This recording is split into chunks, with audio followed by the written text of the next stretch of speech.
اردو سوال جواب چیپٹر 6 سے ہے۔ نمبر 1 میں ہے ملکہ کا ہاتھ کس طرح جل گیا تھا؟ جواب ہم دیکھیں گے ملکہ کھانا پکا رہی تھی، توے سے روٹی اتارنے میں اس کا ہاتھ جل گیا تھا۔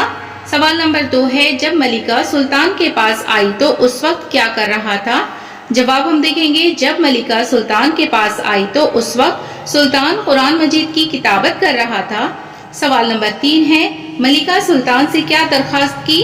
جواب ملکہ نے سلطان سے خادمہ رکھنے کی درخواست کی۔ سوال نمبر 4 ہے سلطان اپنی ملکہ کی خدمت کے لیے خادمہ کیوں نہ رکھ سکا؟ جواب ہے سلطان کی آمدنی کم تھی اس لیے ملکہ کی خدمت کے لیے خادمہ نہ رکھ سکا۔ سوال نمبر 5 دیکھیں شاہی خزانے کے بارے میں سلطان کی کیا رائے تھی؟ جواب میں ہم دیکھیں گے شاہی خزانے کے بارے میں سلطان کی رائے یہ تھی کہ شاہی خزانہ رعایا کی امانت ہے جو رعایا کی بھلائی پر خرچ ہوتا ہے، میں تو اس کا صرف امین ہوں۔ سوال نمبر 6 دیکھیے سلطان کا پورا نام کیا تھا؟ جواب ہے سلطان کا پورا نام ناصر الدین تھا۔